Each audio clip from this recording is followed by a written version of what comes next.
25వ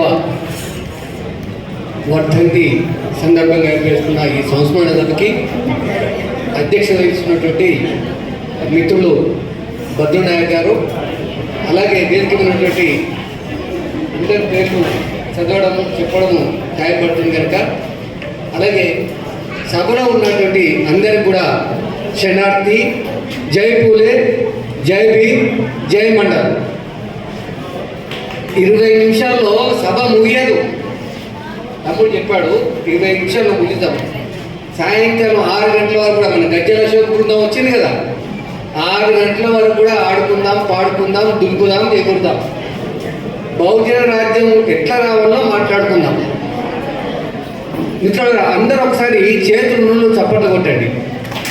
ఉన్నోళ్ళు మాత్రమే. రైట్.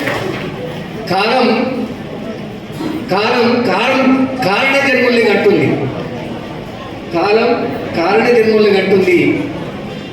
ఆ కాలంలో ఉన్న సామాజిక, రాజకీయ, ఆర్థిక, సాంస్కృతిక పరిస్థితులు వాళ్ళని వీరులుగా, యోధులుగా దిద్ది తీర్చుతుంది.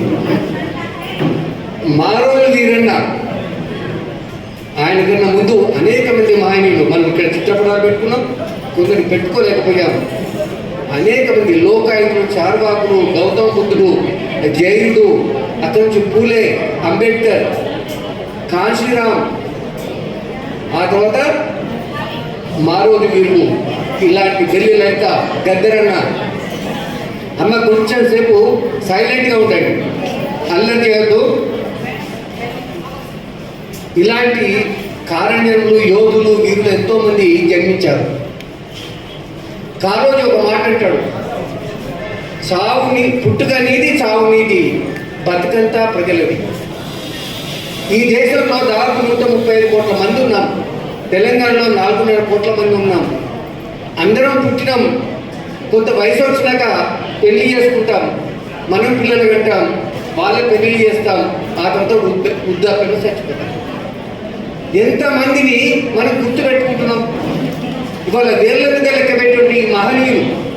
ఖమ్మం జిల్లాలో కూడా ఒక యోధుడు ఉండే, ముఖ్యంగా తెలంగాణ ఉద్యమాన్ని మొట్టమొదట సింగరేణిలో ఇక్కడ మొదలుపెట్టినటువంటి రవీంద్రనాథ్, ఆయన్ని కూడా మనం స్మరించుకోవాలి. ఇవాళ ప్రత్యేక తెలంగాణ వచ్చిందంటే ఆయన మొదలుపెట్టినటువంటి ఉద్యమం వల్లనే. అయితే మిత్రులారా, ఎందుకు ఈ ఉద్యమాలు?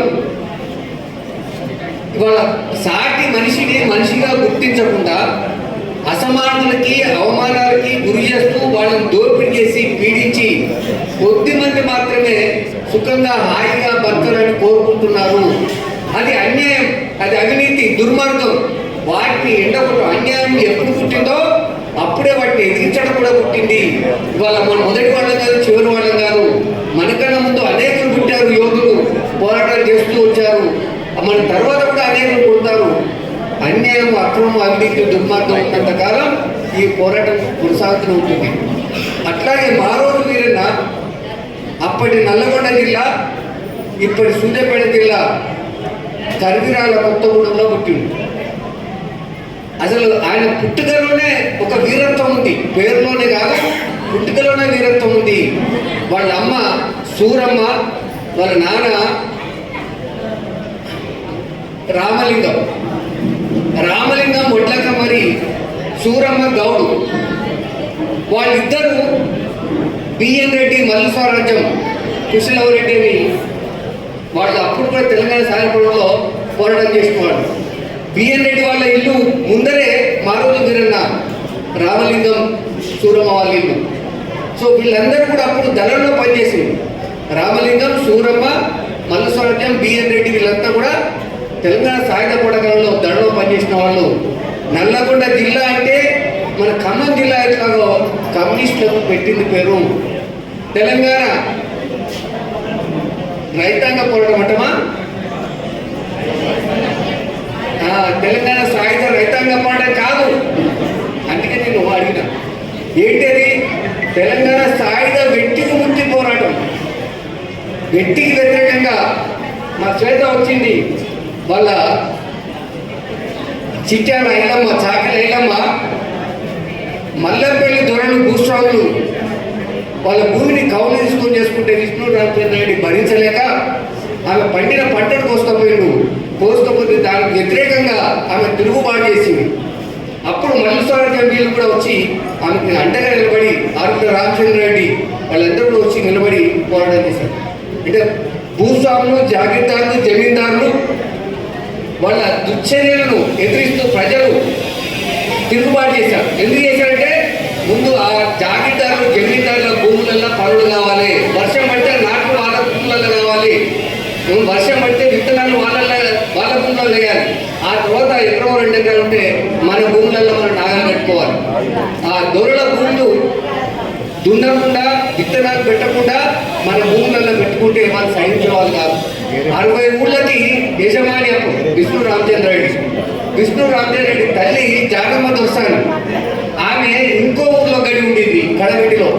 సో వాళ్ళ దుర్మార్గాలు అంతా ఇంత కాదు. ఆ జానమ్మ దొరసాని ఆమెని అమ్మ అని పిలవద్దు, అమ్మ అనిపిస్తే నీ అయ్య పిల్ల నేను మరి ఎవరు పిలవాలమ్మా, మళ్ళా అమ్మంటున్నావు, నన్ను అయ్యా పిలవాలి, మొగోని పిలిచినట్టుగా అయ్యా పిలవాలని చెప్పేసి అట్లా జులుం చేసిన రోజులకి. ఆ జులుంకి వ్యతిరేకంగా సాయుధ వ్యక్తి ముక్తి పోరాటంలో ఈ రామలింగం, సూరమ్మ దంపతులు కూడా వాళ్ళు పోరాటం చేసిన దళసభ్యులుగా పనిచేసిండ్రు. ఆ దళసభ్యులుగా పనిచేసిన వాళ్ళకి 7 సంతానం, 8 మంది సంతానం. 8 మందిలో మగ పిల్లలలో వీరన్న చిన్నవాడు. వీరన్న కన్నా ముందు పాండు ఉన్నాడు. ఆ పాండుని చదివించారు, ఆ తర్వాత వీరన్నను చదివించారు. వీరన్న కూడా వాళ్ళ అమ్మ నాయన మాటలో ఒక రెడ్డమ్మాయిని ప్రేమించి పెళ్లి చేసుకుందాం అనుకున్నాడు. అయితే అక్కడ కులతత్వం ఈనాటి కూడా పోలేదు. బిఎన్ రెడ్డి, లోకేశ్వర రెడ్డి వీళ్ళంతా కూడా మల్లుస్వామి మళ్ళీ వాళ్ళ కులంలో పెళ్లి చేసుకున్నారు. అంత పోరాటం చేసిన వాళ్ళు కూడా. సో వీరన్న అట్లా చేసుకుందాం అనుకుంటే అక్కడ రెడ్డి కులం ఒప్పుకోకపోతే వాళ్ళ నాన్న నచ్చ కప్పి అరే ఇక్కడ ఉంటే వీడు ఇలాంటివి చేస్తున్నాడు అని హైదరాబాద్ పంపించి ఉస్మానియా యూనివర్సిటీలో తగ్గించారు. ఉస్మానియా యూనివర్సిటీలో తగ్గిస్తున్నప్పుడు పీడిఎస్ విద్యార్థి సంఘంతో పరిచయాలు ఏర్పడినాయి. ఆ పరిచయాలు కాస్త పనిచేస్తున్నప్పుడు మంచి గొంతు అండి, చిన్నప్పటి నుంచే బాగా పాట పాడేవాడు. సో నాకు మేమిద్దరం కలిసి యూనివర్సిటీలో కలిసి చదువుకున్న రోజులకి. సో ఆయనకి ఇష్టమైన పాట అందుకో రఘులు అందుకో ఈ దొంగల వెనకైతే అందుకోలేదు, ఏమి మారేను రా అని చెప్పి పాటలు గద్దెల అశోక్ పాడిపిస్తడం మనకు తర్వాత. అలాగే మా రోజు 2 రోజుల పాటలు కూడా పాడాలని చెప్పి నేను అశోక్ గుర్తు చేస్తున్నాను. అయితే మిత్రులు అక్కడ పనిచేసేటప్పుడు కమ్యూనిస్టు పార్టీలకి, నక్సలైట్ పార్టీలకి ఈనాటి కూడా ఆధిపత్య కులాలే, బ్రాహ్మణ, వెలమ, రెడ్డి, కమ్మలు మాత్రమే నాయకత్వం వహిస్తున్నారు ఈనాటి కూడా. ఇవాళ ఈ తమ్మిరెడ్డి వీరభద్రం తెలంగాణ వచ్చినాక కూడా కమ్మాయిని సిపిఎంకి కార్యదర్శి 3 టర్మ్లో అర్థమైందా. ఆ తర్వాత సిపిఐ చూసుకుంటే చాడ వెంకటరెడ్డి మొన్ననే ఈ జిల్లా కమ్మాయినే, ఇప్పుడు ఎమ్మెల్యే కూడా ఆయన నాయకుడు. సో కామ్రేడ్ అంటే కమ్మ ప్లస్ రెడ్డి అనేటువంటి ఒక జోక్ కూడా ఉంది. కామ్రేడ్ అంటే కమ్మలు రెడ్డి కలిస్తేనే కామ్రేడ్ అనేటువంటి. సో అట్లాంటప్పుడు జనశక్తి సిపిఎంఎల్ చంద్ర పుల్లారెడ్డి వర్గానికి సంబంధించినటువంటి జనశక్తి పార్టీకి కార్యదర్శిగా, నాయకుడిగా ఎవరున్నారు? కూర రాజన్న. ఆయన ఒక గంగపుత్ర బెస్తా, వేమనవాడ దగ్గర పల్లెటూరు. సో ఆయన ఒక్కడు మాత్రమే అన్ని నక్సలైట్ పార్టీలలో, కమ్యూనిస్ట్ పార్టీలలో ఒకే ఒకడు బీసీ లేదా అదర్ దాన్ కమ్మ, వెల్మ, రెడ్డి, బ్రాహ్మణ్ ఉన్నటువంటి నాయకుడు ఆయన ఒక్కడే. సో అప్పటికి మహారాష్ట్రలో అంబేద్కర్ ఉన్నాడు. అంబేద్కర్ ఉద్యమాలు వచ్చినాయి. ఆ తర్వాత దళిత పాంథర్స్ 1970లో దళిత పాంథర్ ఉద్యమాలు వచ్చినాయి. ఆ తర్వాత కాశీరామ్ కూడా అదే మహారాష్ట్రలో పూణేలో ఒక డిఫెన్స్ ఫ్యాక్టరీలో పనిచేస్తున్నాడు. అంబేద్కర్ జయంతికి సెలవు కావాలని అంబేద్కర్ సంఘం వాళ్ళు ఉద్యోగస్తులు పోతే సెలవు ఇవ్వలేదు. సెలవు ఇవ్వకపోతే ఆ రోజు వాళ్ళు నిరసన వ్యక్తం, దానితో రాజీనామా చేసి, అప్పటివరకు అంబేద్కర్ ఎవరో తెలియదు కాశీరామ్కి, అప్పుడు రాజీనామా చేసి అంబేద్కర్ అధ్యయనం చేసిన తర్వాత ఆయన ఆలోచన చేసి పూలే అంబేద్కర్ ఆలోచన దాన్ని కొనసాగాలంటే ఈ సామాజిక ఉద్యమాలతో పాటు ఒక రాజకీయ ఉద్యమం కావాలని చెప్పేసి కాల్చడం మొదలుపెట్టి. అట్లాగే ఆ దళిత పార్టీ ఉద్యమం పక్కన ఉన్నటువంటి మన ఉమ్మడి ఆంధ్రప్రదేశ్లో కూడా పడింది. అనేక దళిత సంఘాల వాళ్ళు మీటింగ్లు ఏర్పాటు చేసి ఆ భావజాల వ్యక్తి కోసం పనిచేస్తున్నారు. ఆ 70లో వచ్చిన దళిత పార్టీ ఉద్యమం వల్ల అటువైపు ఉత్తరాదిలో కాన్శీరామ్ చేస్తున్నటువంటి ఉద్యమాల వల్ల కులం అనేది ఒక చర్చకు వచ్చింది. అప్పటి వరకు కమ్యూనిస్ట్ పార్టీలో కులము అది పునాదా లేకపోతే ఉపరితలం అని చర్చలలో కొట్టుపెట్టాడుతుంది. ఎందుకంటే కులము అప్పుడున్న నాయకత్వానికి, కమ్యూనిస్ట్ పార్టీ నక్సలైట్ పార్టీ నాయకత్వానికి కులం ఏనాడు అవమానం కాదు.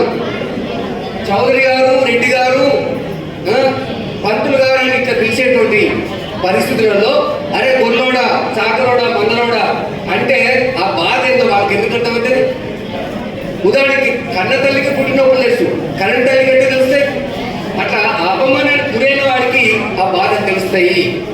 అక్కడి నుంచి తెలంగాణలో లేదా ఉమ్మడి ఆంధ్రప్రదేశ్లో కూడా కులం అనే చర్చ ఒకవైపు సర్కారు జిల్లాలలో అంబేద్కరిజం వేలుకుంది.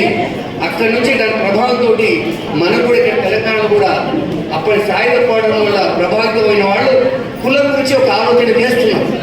కులం గురించి ఆలోచన చేస్తున్నప్పుడు ఈ జనశక్తి రాజన్న డఫోడమ్ అంటే దళిత్ ప్లస్ బహుజన్స్ వీళ్ళందరూ కలిపి ఒక సంఘం పెట్టి కులం సమస్య మీద అధ్యయనం చేయమని చెప్పి ఆ అధ్యయనం చేసే కమిటీలో మారోజు గిరణ అధ్యక్షుడు. అలాగే నెల్లూరు గురించి అంబేద్కర్ అంటాడు. ఆ తర్వాత ఇప్పటికీ గోక్షామలు ఉంది, గోక్షామలు కూడా ఒక సభ్యురాలు. ఇట్లా ఒక 7 మంది తోటి కమిటీ వేస్తే ఆ కమిటీలో ఈ దేశంలో కులం అనేది ఒక సామాజిక వాస్తవము. ఇవాళ మనకి ఇష్టం ఉన్నా లేకపోయినా ఇక్కడికి వచ్చిన వాళ్ళము రాని వాళ్ళు కూడా ఏదో ఒక కులంలో పుట్టాల్సిందే. కులం అనేది మన ఛాయిస్ కాదు. మన ఛాయిస్ అయితే అందరూ కూడా గౌరవప్రదమైన కులంలో పుడతాం కదా. బాబులు ఇంట్లో పుట్టారు, లేకపోతే మా ఇంట్లో పుడతారు. సో అందరూ ఒకే కులం పుట్టారు. ఇవాళ బీజేపీ కూడా మంచి సరికొత్త నినాదం ఇస్తున్నారు, మనమంతా హిందువులం అని. నేను ఒక ఇటువలో చెప్పినాను, మనం హిందువులం అయితే హిందువులంతా ఒకటే కులం ఉంటారు కదా. ఇన్ని కులాలు ఎందుకున్నాయి? ఈ కులాన్ని ఎందుకు రద్దు చేయరు? సో కనుక ఆ మోసంలో వాళ్ళ మాయలో పడిపోవద్దు. ఆ తర్వాత బీజేపీకి రేపు ఎన్నికల ఫలితాలు వచ్చినాక అది గుర్తింటాయి, లేకపోతే మనం కూడా ఇక్కడ చేయడం జాగ్రత్తగా ఉండాలి. సో ఈ దేశంలో ఏ ఊరికి పోయినా ప్రొఫెసర్ ప్రభంజన్ యాదవ్ మా ఊరికి వచ్చి ఎవరైనా అడిగానుకో, నా కొల్లాయన కదా ఇట్లా పో ఆ చిత్తయ్య చెట్టు కాడ 3 ఇళ్ళే వాళ్ళదని చెప్తాను. లేదా ఇంకెవరు మన జనార్దన్ ఉన్నాడు, నా గౌడు కదా అసలు పట్టిపోతే అక్కడ ఇట్లా ఎడవచేత పోగానే వాళ్ళు వెళ్ళే. సో ఇక కులంతో మనం ఐడెంటిఫై అయినాం. చాకలైనా మన చిట్యాలైనా మనరు, మన చిట్యాల శ్వేత అని చెప్పింది కానీ చాకలేనమని అంటారు. సో ఈ విధంగా అంటే ఈ దేశంలో కులం ఉన్నది, కులం లేదని అంటే అది భ్రమ, మనల్ని మోసం చేయడానికి మాత్రమే చెప్తున్నారు అనుకోవాలి. ఇవాళ మీరు చూడండి, చంద్ర రాజశేఖరరావు కావచ్చు లేదా ఇంకోరు పెద్ద పెద్ద కమ్యూనిస్ట్ నాయకులు, ఎమ్మెల్యేలు, మంత్రులైన వాళ్ళు కూడా వాళ్ళకునే పెళ్లి చేసుకున్నారు. వాళ్ళ పిల్లలు కూడా వాళ్ళకునే చేసిండ్రు. ఇతర రాజకీయ పార్టీలలో ఉన్నా కూడా ఆయన మా చుట్టము అని చెప్పి కలుపుకుంటారు కానీ వాళ్ళ కులమంతా ఐక్యమవుతుంది.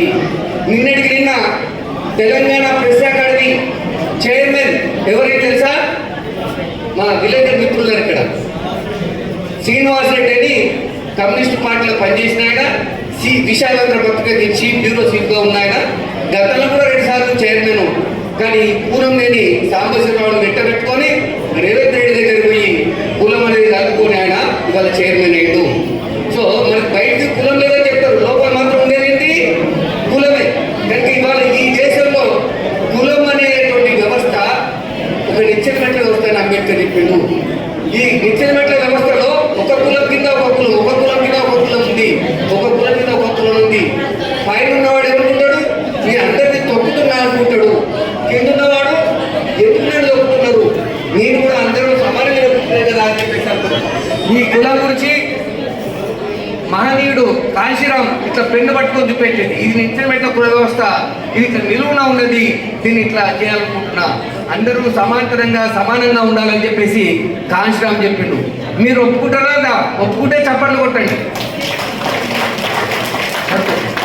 కనుక ఈ కుల వ్యవస్థ అనేది ఒక కమ్యూనిస్ట్ పార్టీ, ఒక నక్సలైట్ పార్టీ కూడా ఆలోచన చేసి ఆ కమిటీ వేస్తే ఆ కమిటీకి మారోజు వీరన్న అధ్యక్షుడు.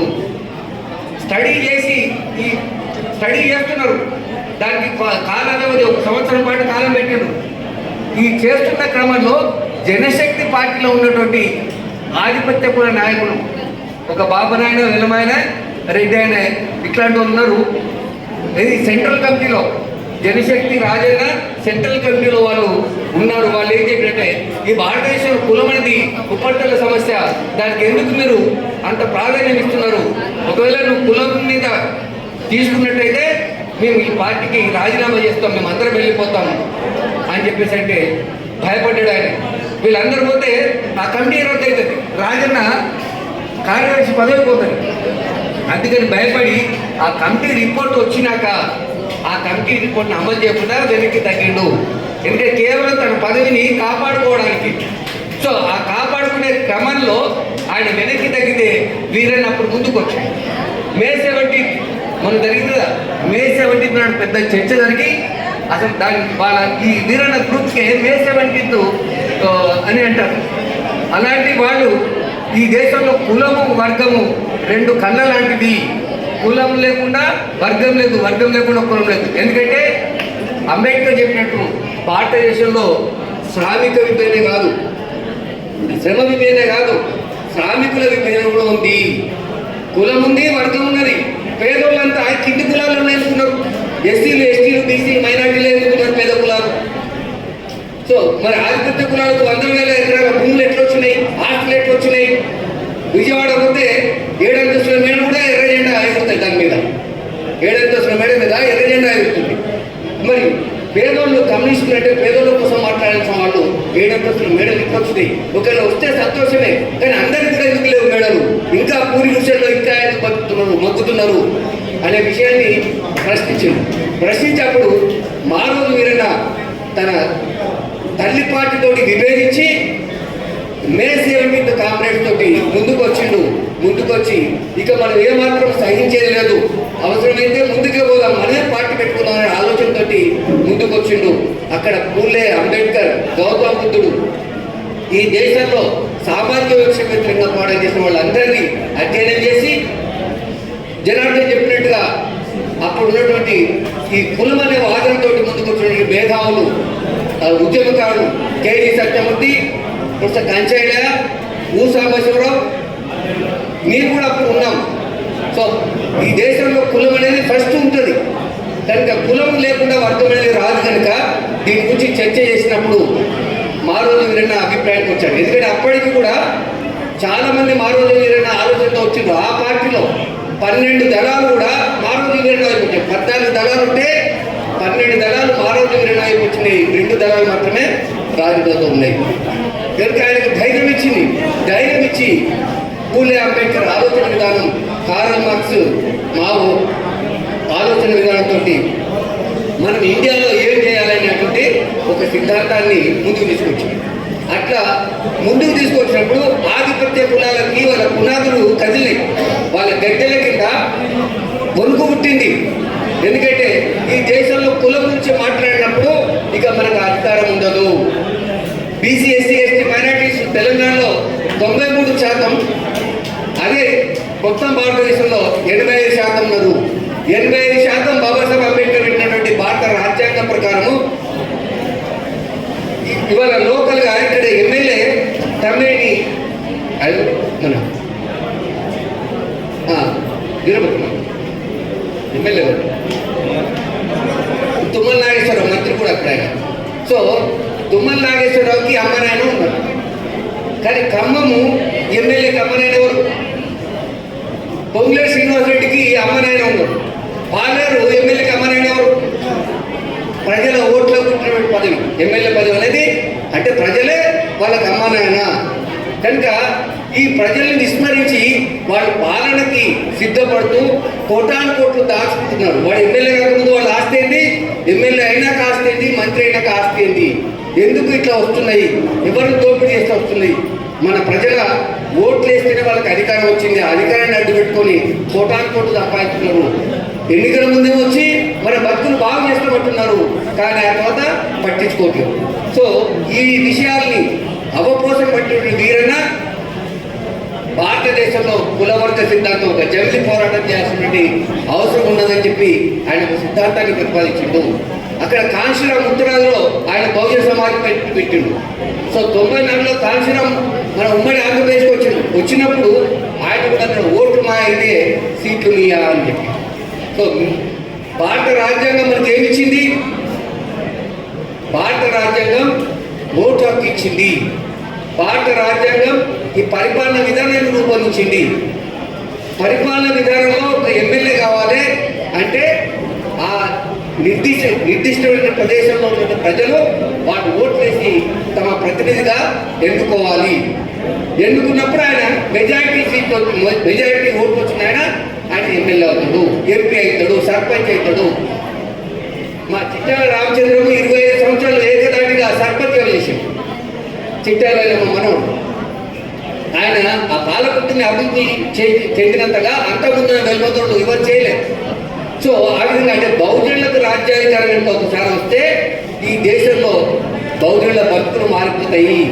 కానీ బతుకులు వాళ్ళు మారిపోతే మన మాట వినరు అని ఆధిపత్య కులాలు కుట్ర చేస్తూ ఎప్పటికప్పుడు మన అంచే ప్రయత్నం చేస్తున్నాడు. దానికి సమాంతరంగా ఆయన ఇండియాలో ఏం చేయాలని ఒక గ్రంథం పుస్తకం రాసి దాని సిద్ధాంతాన్ని ఇచ్చి ఆయన ఒక పార్టీ పెట్టాడు. ఆ పార్టీ పెడుతున్నప్పుడు అప్పుడే లంబాడి తండాలలో సర్పంచులు అయింది, గ్రామ పంచాయతీలు అయింది. కారణం ఏంటంటే మారోజు వీరన్న చెప్పండి కొట్టండి. మా తండాలో మా రాజ్యం లంబాడి హక్కుల పోరాట సమితి నంగార బేరి అని ఒక కుల సంఘం పెట్టించి, అట్లాగే ఒక్క కులంతో ఆగలేదు. గొల్ల కుమారు డోలు దెబ్బ పెట్టిండు, గౌడ్ల మోకు దెబ్బ పెట్టిండు, సాకిల వాళ్ళ సాకిరేవు దెబ్బ పెట్టిండు, ఎరకల వాళ్ళ కుర్రు పెట్టిండు, మాదిగల దండోర కూడా ఆయన పెట్టింది. ఇట్లా ప్రతి కులాన్ని అంటే అంబేద్కర్ చెప్తాడు ఈ భవనము మనం పునర్నిర్మించాలంటే ఏ వరుస క్రమంలో ఇది కట్టబడింది ఆ వరుస క్రమంలో దాన్ని విప్పి దాన్ని మళ్ళీ పునర్నిర్మించాలి, మనకు అనుకూలంగా మార్చుకోవాలి. సో ఈ దేశంలో కులం అనేది మనం పెట్టుకున్నది కాదు, విదేశీ బ్రాహ్మణులు పెట్టింది. ఈ దేశంలో బ్రాహ్మణులు ఈ దేశ భాషలు అనుకుంటారు కాదు. బ్రిటిష్ వాళ్ళ కన్నా ముందు, మొఘళ్ళ కన్నా ముందు జర్మనీ ప్రాంతం నుంచి వలస వచ్చిన వాళ్ళు ఆర్య బ్రాహ్మణులు, ఆర్య క్షత్రులు, ఆర్య వైశ్యులు. వాళ్ళు ముందు వచ్చి స్థిరపడిపోయి ఆ తర్వాత వచ్చిన మొఘళ్ళు వెళ్ళిపోవాలి, ఆ తర్వాత వచ్చిన బ్రిటిష్ వాళ్ళు వెళ్ళిపోవాలని వాళ్ళే ఉద్యమాలు చేసింది. అంటే బొబ్బిలి విజయనగరం ప్రాంతం నుంచి వలస వచ్చిన కేసీఆర్ తెలంగాణ ఉద్యమంలో ఆందోళన పోరాటం చేసినట్టుగా ఇవాళ ఆర్య బ్రాహ్మణులు, క్షత్రులు, వైశ్యులు ఆ విధంగా పోరాటం చేసి జాతీయ ఉద్యమకాలు కనుక మానవులు అంటే ఈ ఆర్య బ్రాహ్మణానికి వ్యతిరేకంగా అంటే కులం వ్యతిరేకంగా అట్లాగే వర్గం వ్యతిరేకంగా. ఎందుకంటే మన కులంలో కూడా డబ్బు ఉన్నవాడు ఉంటాడు, ఆ డబ్బు ఉన్నవాడు మన వైపు చూడడు, వాడు ఏం చేస్తాడు డబ్బున్న వైపు వస్తాడు. ఉదాహరణ చూడండి, మన దగ్గర వెంకటస్వామి కొడుకున్నారు ఎవరు? వివేకు తర్వాత వినోద్. వాళ్ళిద్దరూ ఎస్టీలే మారలే, కానీ వాళ్ళు పెళ్లి చేసుకుని మొత్తం బ్రాహ్మణమాయలే. సో ఆ సమాజం అయితే ఆలోచిస్తారు, కానీ డబ్బున్నోళ్ళు మన సమాజం గురించి మన వాళ్ళని బాగు చేద్దామనేటువంటి ఆలోచన చేయరు. కనుక వాళ్ళ కులంలో వర్గం ఉంది, వర్గంలో కులం ఉంది కనుక కులవర్గం జమిలి పోరాటం చేయాలని చెప్పి ప్రతిపాదించినటువంటి వీరన్నకి ఈ వీరన్న సిద్ధాంతాలు చూస్తే ఆయన ఒక్కసారిగా అప్పుడున్నటువంటి ముఖ్యమంత్రి చంద్రబాబు నాయుడు భయపడ్డాడు. చంద్రబాబు నాయుడు వెంట ఒక కోటరీ ఆధిపత్య కులాల కోటరీ కూడా భయపడింది. సో అంతకుముందే గద్దరన్న 94లోనే అమ్మ తెలంగాణ మా ఆకలి కేకల గానమాన పాట రాసి పాడుతున్నాడు. మరోవైపు 96లో ఢిల్లీలో భువనగిరి నుంచి ఆమె పాట పాడుతున్నది. అదే 96లో వీరన్న కూడా వివిధ కులాలని ఆర్గనైజ్ చేసి హక్కుల సమితిలు ఎట్లయితే పెట్టాడో తెలంగాణ మహాసభని అంటే అందరం ఏ కులం ఆ కులం చైతన్యమై మన ఓట్లు మనం వేసుకునే పరిస్థితి వచ్చి తెలంగాణ మనం రాజ్యం చేయాలి. అప్పుడు కమ్యూనిస్టులు ఏమన్నారు? విశాలాంధ్రలో ప్రజారాజ్యం అన్నారు. ఇవాళ విశాలాంధ్రలో ప్రజారాజ్యం కాదు, తెలంగాణలో బహుజన రాజ్యం కావాలి అంటే తెలంగాణ విముక్తం కావాలి, అలాగే కులాలు కూడా విముక్తం కావాలనేటువంటి జమిలి పోరాటం మొదలుపెట్టినటువంటి మారోజు వీరన్న ఎప్పుడైతే తెలంగాణ మహాసభ పెట్టి హైదరాబాద్లో డాక్టర్ చెక్ సుధాకర్, వి ప్రకాష్ ఇలాంటి వాళ్ళ నాయకత్వంలో ఆయన ఉద్యమాలు మొదలుపెట్టిండు. అంతకుముందు తెలంగాణ జనసభ 94లోనే జనసభ ఏర్పడింది. ఆ తర్వాత తెలంగాణ మహాసభ ఏర్పడింది. తెలంగాణ ఐక్య కార్యాచరణ సమితి భాష నాయకత్వంలో 15-20 సంఘాలు కలిసి ఐక్య కార్యాచరణ సమితి పెట్టింది. జయశంకరు, ఆ తర్వాత ప్రొఫెసర్ కేశవరావు జాదవ్ వీళ్ళంతా కూడా నేను కూడా అందులో ఉన్నా. సో ఈ విధంగా పోరాటం చేస్తున్న క్రమంలో మొట్టమొదట 97 ఫిబ్రవరి 6 నాడు గద్ద మీద కాపు జరిపిండు.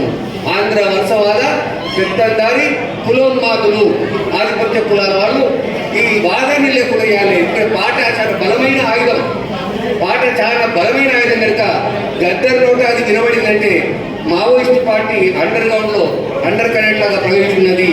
ఆ తర్వాత జనశక్తి వీరన్న స్టాండ్ తీసుకున్నట్టే జనశక్తి కూడా తెలంగాణ జిల్లాలో ఆంధ్రాలో కూడా విస్తరించున్నది కనుక ఇవాళ మనకు ఆంధ్ర వర్షాలకు పెత్తందారులకి ఆధిపత్య కులాలకి పుట్టగతులు ఉండవు కనుక వీళ్ళ మీద దాడి చేయాలని చెప్పి చంద్రబాబు నాయకత్వంలో నిర్ణయించుకొని గద్దర్ మీద మొట్టమొదటి దాడి చేసిండు. ఆ రోజు ఢిల్లీలంతా మీద దాడి చేసిండు.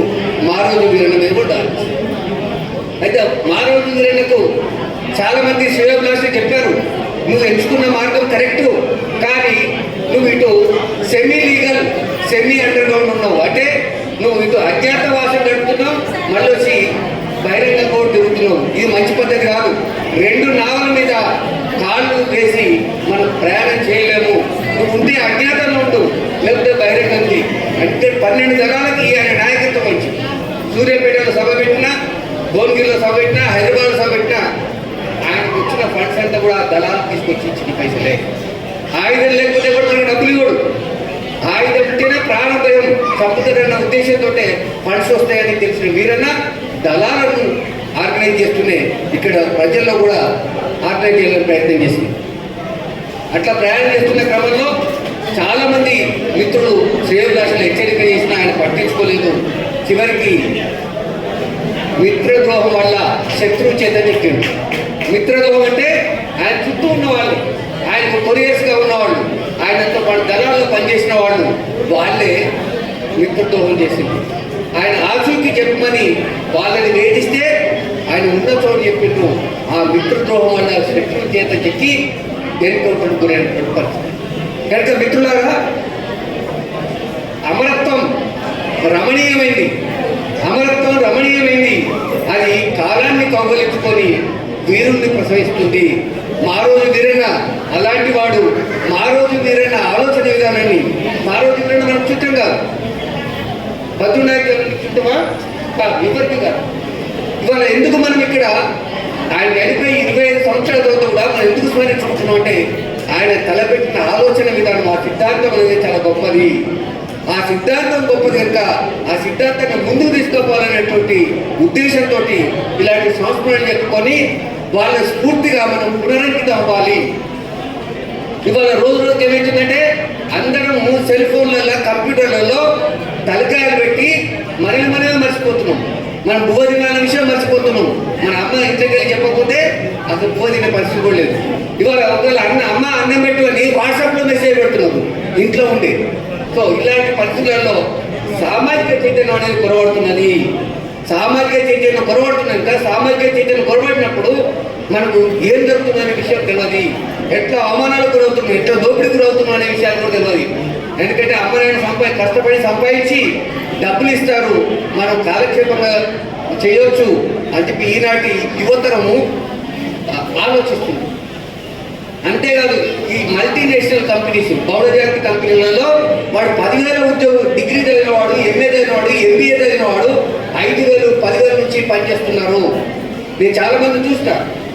5,000, 10,000 ఏం చేస్తున్నారు? వాడికి మోటార్ బైక్ ఉంటుంది, వాడికి మొబైల్ ఫోన్ ఉంటుంది, వాడు అమెజాన్లోనో లేకపోతే ఫుడ్ కంపెనీ ఉంది కదా, జొమాటో లాంటి కంపెనీలలో సప్లైర్గా పనిచేస్తున్నారు. వాళ్ళేమో జొమాటో లాంటి కంపెనీలు వాళ్ళు పెట్టుకుంటున్నారు. ఆధిపత్య కులాలు 100,000 కోట్ల కాంట్రాక్ట్ తీసుకొని పార్టీ సిద్ధాంతాలను కూడా పక్కన పెట్టి వాళ్ళు వేరే వాళ్ళతో కుమ్మక్క అవుతుంది. సో అట్లా కుమ్మక్కై వాళ్ళు కాంట్రాక్ట్ ఎంచుకుంటే వాళ్ళ దగ్గర మన పిల్లలు జీతగాళ్ళుగా పనిచేస్తున్నారు.